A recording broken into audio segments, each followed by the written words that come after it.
Welcome to Budget Outlaws. Well, kinda outlaw-ish. I know, and we say we don't like stock cars, but there are exceptions.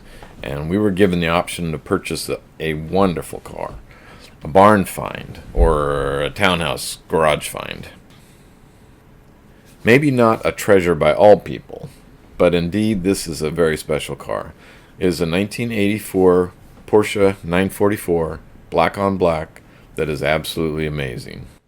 It was purchased new by our longtime neighbor Greg. He drove it for 87,000 miles. I believe his dad bought it for him and left it in his name all those years. It failed the strict California smog in December of 1996, and the last tag on the license is May of 1999. That's 21 years of storage. So around 10 years ago, it was driven across town and stored in a townhouse garage that his dad used when he came to visit, which was often. We first looked at the car approximately 7 years ago for a friend that needed a car, and he liked the look of my 944 Turbo. It was very nice at the time, and time didn't change it. That sale didn't work out, so the car cover went back on, and there it sat. The townhouse was recently sold, and the car was moved a couple of blocks, not driven, to their home where it sat in the driveway for less than a year or so. The car cover was getting ragged, and not wanting to put more money into storage, insurance, and a new car cover, they were ready to sell. Greg's wife called my wife, knowing that I was interested in the car at one time, and my wife knew what would happen if she told me. And she did, and it did. I made them a meager offer over the phone of what I could, knowing that it was going to take some work getting it properly back on the road again, and that my intention was to sell it for a profit. They were happy to take my offer, and even wait a couple weeks for me to get down there from Oregon. Greg assured me that it was in great shape other than sitting, and he didn't exaggerate. The interior is absolutely like new. There's a slight moisture buildup, probably from plugged up drains, and a couple small marks where something sat in the hatch for 20 years. But the dash and door panels are perfect, and the leather seats are amazing. And it has what it looks like an aftermarket radio, but it says Porsche on it, so I suspect that a dealer installed it. The Porsche floor mats aren't perfect, but the carpet just needs some cleanup, and it is perfect. The paint. Oh, the paint. The paint's amazing. It's black on black, factory original, never touched, almost no oxidation, and only a couple of rock chips. There was a small buildup of material from the car cover, and that came right off. I suspect that this could be a 95-point car, or even better when it's done. I don't know how that all works with Concours, but it's just that nice. The original cookie cutter wheels are in great shape. They just need a little TLC. The 20-year-old tires kind of hold air, but they serve their purpose, and they will be replaced. The engine is dirty and dusty, and the undercarriage is dirty too.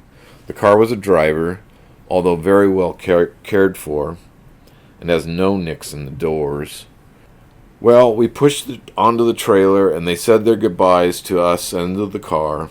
Thankful to get it out of their driveway, I gave them the money and the extra $100 I had in my wallet. I was happy. They were happy. My son and my friend Mike were happy.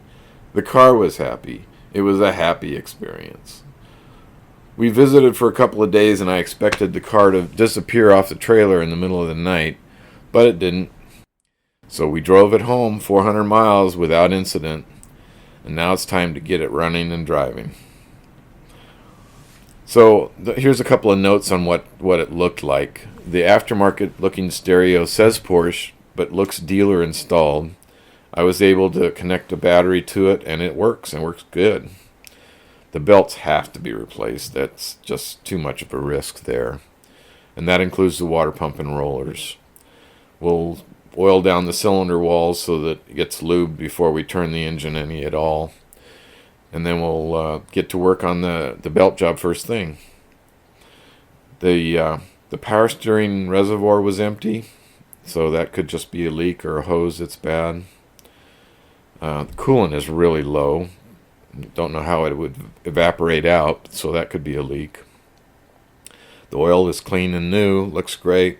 The battery looks new, but it's dead, so we'll do a revival on this if we need to. The clutch went right to the floor when I pushed on it, and the slave appears to be leaking, so that's probably, we'll just change both the master and the slave. But the brakes worked, so that's what I need at this point to move it around in my hilly driveway, get it on and off the trailer and so on. So we're not so sure just exactly what's gonna be the outcome of this car. We know it's gonna turn out nice. Could easily sell it for more than I have into it, but whether or not that happens, or whether or not we just fall in love with it and decide to keep it, that's to be determined. So, what would you do? Leave a comment down below and let us know. We're kind of at the point now of wanting to outlaw it. You know, just put some wheels and tires on it, put some stiffer suspension on, they're kind of soft, and just drive it. Hey, this is exciting. We really look forward to this build, and we're not giving up on the others. Don't worry about that. We'll keep you posted on what's going on with the others. Hey, thanks everyone for subscribing. I know we're just getting started here, but we really appreciate it. So join us for the next one. Thanks a lot. Bye.